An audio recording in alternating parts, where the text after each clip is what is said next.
एक बात याद रखिएगा बंधुओं, अगर आपके जीवन में प्रतीक्षा और विरह ये दो नहीं है ना, तो आपका चित्त पवित्र नहीं हो पाएगा। बहुत ध्यान से सुनिएगा। भगवत मिलन में या धाम की प्राप्ति में या गुरुदेव की प्राप्ति में या श्री जी की प्राप्ति में यदि प्रतीक्षा आपसे नहीं हो रही है, मतलब अभी मन हो गया वृंदावन जाना है तो कल की फ्लाइट मिल गई और पहुंच भी गए, प्रतीक्षा नहीं करनी पड़ी। अभी इच्छा हो गई कि जगन्नाथपुरी जाना है और तुरंत ट्रेन में बैठे पहुंच गए। अभी इच्छा हो गई द्वारिकाधीश दर्शन करना, तुरंत पहुंच गए। अभी इच्छा हो गई दत्त धाम आना, तुरंत आ गए। प्रतीक्षा नहीं हुई, कोई रुकावट नहीं आई, कोई रोक टोक नहीं हुई, किसी ने खींचा नहीं, किसी ने टोका नहीं, किसी ने जाने से रोका नहीं, थोड़े विरह नहीं हुआ, थोड़े आंसू नहीं निकले। अगर बहुत सहजता में आपको प्राप्ति धाम की, अपने प्रियतम की, नाम की, गुरु की बहुत जल्दी हो जाती है, तो कहीं ना कहीं पवित्र नहीं हो पा रहा है चित्त। अगर ठाकुर जी बहुत जल्दी आप सोचते हैं और योजना बनवा भी देते हैं तो आप जानबूझ के मत जाओ, अरे मुझे विरह सहना है थोड़ा सा। एक बालक मुझे 2 दिन से लिख के भेज रहा है, महाराज जी जब आप आए नहीं थे तो मैं बहुत रो रहा था, जब आप पहले दिन आए तो आपको देख करके बहुत रोया, पर दूसरे दिन से अब मुझे रोना नहीं आ रहा है। क्यों? संयोग में प्रेम घटता है, संयोग में प्रेम घटता है। इसलिए वृत्रासुर की स्तुति सुनिए। वृत्रासुर क्या कहते हैं कि हे नाथ एक वचन दे दो। भगवान बोले क्या चाहिए? बोले पहले वरदान दो, जो मांगूंगा सो दोगे। भगवान बोले दूंगा। तब वृत्रासुर कहते हैं अजात पक्ष इव मातरम खगास्तन्यम यथा वत्सतराच्छुधार्था प्रियम प्रियैव विषितम विषन्ना मनोरविंदाक्ष द्रदीक्षते त्वाम् न नाकपृष्ठं न च पारमेष्ठं न सार्वभौमं न रसाधिपत्यं न योग सिद्धिर पुनर्भवं वा समंजसत्वा विरहय्यकांक्षे। वृत्रासुर क्या कहता है भगवान से? नाथ अगर आप मुझसे प्रसन्न हो तो मुझे इंद्र की पदवी मत देना, मुझे ब्रह्मलोक मत देना, मुझे शिवलोक मत देना, मुझे पृथ्वी का राजा मत बनाना, मुझे रसातल का राजा मत बनाना। भगवान बोले कुछ तो दूंगा। तो बोले देना है तो एक वरदान दे दीजिए। बोले क्या? आप मुझसे दूर चले जाओ और मैं आपके विरह में रोने लग जाऊं, आपकी याद में इतना रोऊं, इतना बिलखूं कि तड़प तड़प करके मेरी आंखें सूज जाएं रो रो करके, कंठ अवरुद्ध हो जाए चिल्ला चिल्ला करके। लेकिन नाथ वचन दीजिए, क्या आप आना, तो रोने देना। क्यों? क्योंकि संयोग में केवल नेत्रों को आप दिखाई देते हो, वियोग में तो रोम रोम को आपका दर्शन होता है। मुझे वियोग सहना है। ये 15 दिन बाद जाना आवश्यक है, क्योंकि अगर बहुत संयोग हो जाएगा ना तो आज की भाषा में कहूं वैल्यू घटने लगती है। इसलिए मैं निवेदन करता हूं जिससे प्रेम बरकरार रखना हो उसके बहुत पास मत जाना, थोड़ी दूरी बना के रखना, क्योंकि संसार का नियम है बहुत सामीप्य में दोष होता है। कहां तक कहूं, राधा रमन जी को जिस दृष्टि से हम और आप देखते हैं ना, उस दृष्टि से पुजारी नहीं देखते होंगे। श्री बांके बिहारी लाल जी का जिस भाव से दर्शन दूर खड़ा हुआ देखता है, उस भाव से छूने वाला नहीं कर पाता होगा। क्यों? सामीप्य है। कई लोग पूछते हैं कि ठाकुर जी ने ब्रजवासियों को विरह क्यों दिया? 11 वर्ष बाद इतना प्रेम ब्रजवासियों से करते थे तो छोड़ के क्यों गए? क्योंकि चाहते थे ठाकुर जी कि ये प्रेम अजर हो जाए, ये प्रेम अमर हो जाए, ये प्रेम ऐसा हो जाए कि इस प्रेम की कोई तुलना ना कर पाए। और उसके लिए इस प्रेम का जीवित रहना आवश्यक है। और प्रेम जीवित तब रहेगा जब मैं चला जाऊंगा। और जब ठाकुर जी गए, आज तक ब्रजवासियों का प्रेम गाया जाता है रोज।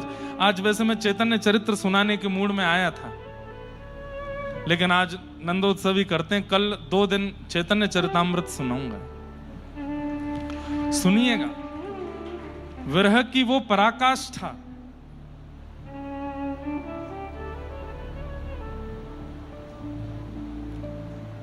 यहां जितने भी रामानुज दास और दासी बैठे हैं,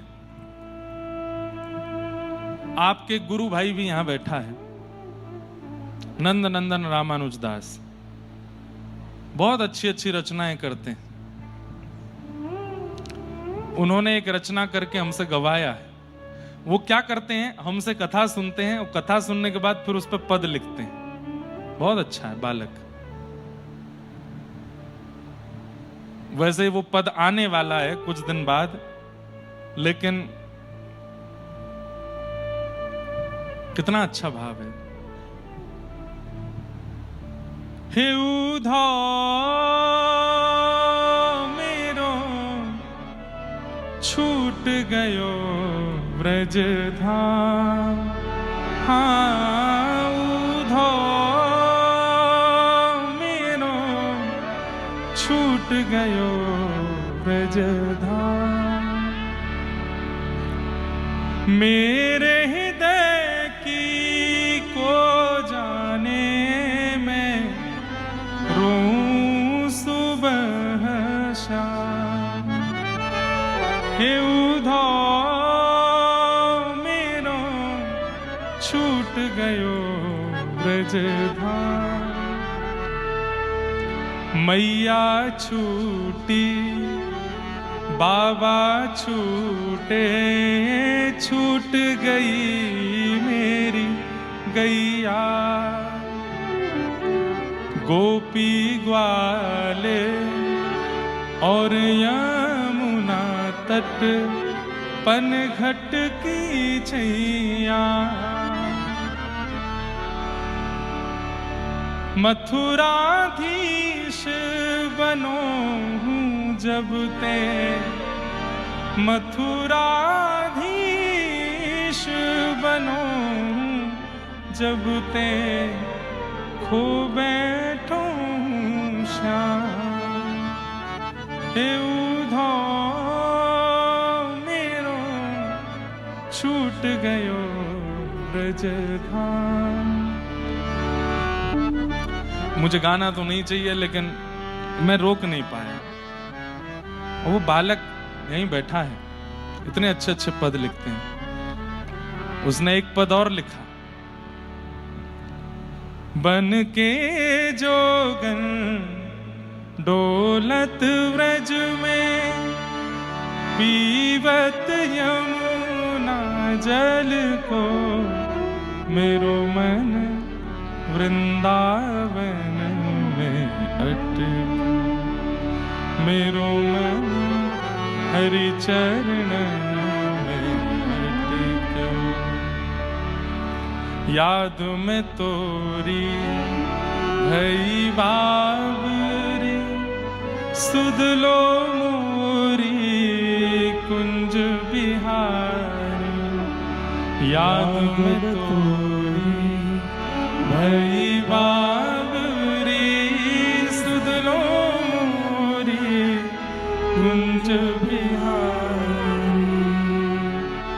अब आओ मेरे प्राण प्यारे, अब आओ मेरे प्राण प्यारे।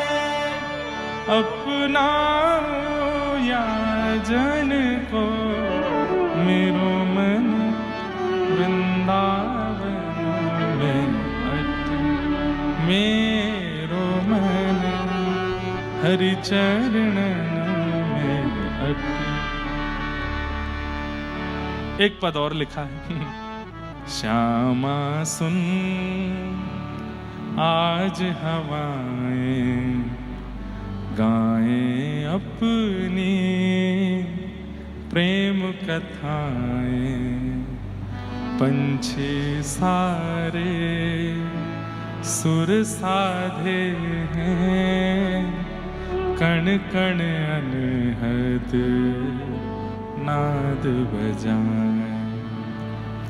एक नदी के दो किनारे मिल गए जैसे, एक जगह पे फूल सारे खिल गए जैसे। गूंज उठा संगी, हो श्याम तुम संग लागे प्रिय, कान्हा तुम संग लागे। तुम असीमित प्रेम की अनुभूति हो मेरे लिए, जो दिखूं ना एक क्षण तो रोते हो मेरे लिए। शब्द सारे सुरमई कोकिल हुए जैसे, स्वप्न तारों की तरह झिलमिल हुए जैसे। झूम रहे शुभ गीत, श्यामा तुम संग लागे प्रिय, ओ कान्हा तुम संग लागे। कितने अच्छे भाव। ऐसा लगता है कि गुरु दीक्षा प्राप्त करने का असली फल यही है कि अपने गुरु की प्राप्त हुए भावों का विस्तार करे शिष्य। वो कथा सुनता है बालक, और कथा में जो भाव सुनता है उसी पर एक पद लिख देता है। कम से जब मिलेगा कम से कम 20 पद तो तैयार होते हैं उसके पास। महाराज जी ये भी गा दीजिए, ये भी गा दीजिए, ये भी। अब वो बैठा है हमारे गुरु बहन और गुरु भाइयों के लिए एक पद लिख रहा है, सब रामानुजदास दासियों के लिए, गिरधर लाल जी के लिए, उत्सव के। तो मैं ये सब बातें क्यों बता रहा हूं कि प्रेम पुष्ट विरह से होता है।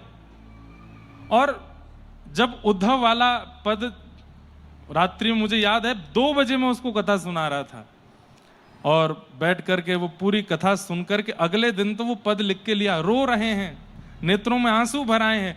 विरह ही शब्द को प्रकट करे तो वो शब्द हृदय स्पर्शी होता है। सोच लीजिए विरह कितना पवित्र होता है, परंतु विरह संयोग में नहीं होता, विरह वियोग से ही होता है। तो जो बालक कह रहा है कि मुझे महाराज जी पहले दिन रोना है, अब रोना नहीं आ रहा, 2 कारण हो सकते हैं। पहला कारण, अब तुमको चलते फिरते हम दिख रहे हैं, चलते फिरते सब संतजन दिख रहे हैं, विप्रदेव दिख रहे हैं, कथा हो रही है, तो संयोग में होता है कि वियोग नहीं होता। और दूसरा, वियोग के नष्ट होने का कारण होता है वैष्णव अपराध। आप किसी भक्त का यदि मन, बुद्धि या वाणी से अपराध कर देते हैं तो आपके चित्त का परम पवित्र प्रेम विरह नष्ट हो जाता है। जो नेत्रों में आंसू भराते थे, जो याद आती थी, जो विरह में व्याकुलता होती थी, यदि वो घट गई है तो इसका मतलब क्या है? किसी वैष्णव भक्त का अपमान किया है आपने, इसीलिए विरह चला गया है। ये 2 ही कारण होते हैं विरह के समाप्त होने के, या तो संयोग, अति संयोग, और या फिर किसी वैष्णव का अपराध।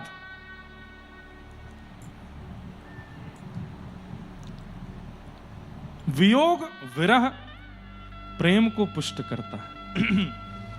श्री सुखदेव जी महाराज ने 2 श्लोकों में कथा सुना दी और मौन हो गए। परीक्षित व्याकुल हो गया, बोले कथितो वंश विस्तारो भवता सोम सूर्यो। हे नाथ, आपने बड़े बड़े राजाओं की कथा मुझे विस्तार से सुनाई, मैंने कुछ नहीं कहा, लेकिन मेरे पूर्वज पांडवों के रक्षधर श्री कृष्ण, जिन्होंने मेरी मां के गर्भ में प्रवेश करके मेरी मुझ बालक की मरने से रक्षा की, उनकी कथा आप 2 श्लोकों में सुना रहे हो। नाथ, 7 दिन बाद तक्षक सर्प से मेरी मृत्यु नहीं होगी, अभी इसी वक्त मेरी मृत्यु हो जाएगी। विरह में कृपा करें, मुझे ऐसे मत कीजिए, पूरी कृष्ण लीला सुनाइए ना। बंधुओं, अब ये बात हमने क्यों बताई? जब कृष्ण दर्शन की लालसा चित्त में प्रकट होती है ना, तभी कृष्ण कथा में प्रवेश करना उचित है। कोई ऐसे चलते फिरते कृष्ण लीला में प्रवेश नहीं करा देना चाहिए। श्रोता जब तक व्याकुल ना हो जाए लीला सुनने के लिए, तब तक उसको प्रविष्ट मत कराओ। गोपी गीत के बाद रुरुदु स्वस्वरम राजन कृष्ण दर्शन लालसा, गोपियां जब कृष्ण विरह में रोने लगी, तासाम आविर्भूत सौरी स्मय माय मुखाम्बुज पीतांबर धर श्रग्वी साक्षान मनमथ मनमथ, तब ठाकुर जी प्रकट हुए। ये बात सिद्ध है, 1000 माला कर लो, 1,00,000 माला कर लो, 5,00,000 माला कर लो, ठाकुर जी प्रकट नहीं होंगे। लेकिन एक माला भी अगर रोते रोते कर ली ना, तो माला की विश्रांति से पूर्व में ठाकुर जी प्रकट हो जाएंगे। अब जबरदस्ती मत रोना, जबरदस्ती नहीं। याद आवे, व्याकुलता चित्त में बढ़े। बंधुओं, मांगा करो। आपको धाम मिल गया, आपको नाम मिल गया, आपको गुरु मिल गए, आपको मंत्र मिल गया, आपको सब कुछ प्राप्त हो गया। अब विरह की याचना करो। हमारे वृंदावन के श्री कृपालु जी महाराज, जिन्होंने प्रेम मंदिर बनवाया, कितना प्रसिद्ध पद है उनका। उस पद में वो एक बात कहते हैं, गोपी प्रेम की भिक्षा दीजे, कैसे हूँ मोहे अपनों कर ली। ये विषय अभी थोड़ी देर में मैं यहीं विश्राम कर दूंगा, विरह वाला। और कल मैं विरह से ही कथा का प्रारंभ करूंगा, क्योंकि चैतन्य चरित्र सुनाना है। सावधानी से रूमाल लेके बैठना। कल तो 2 दिन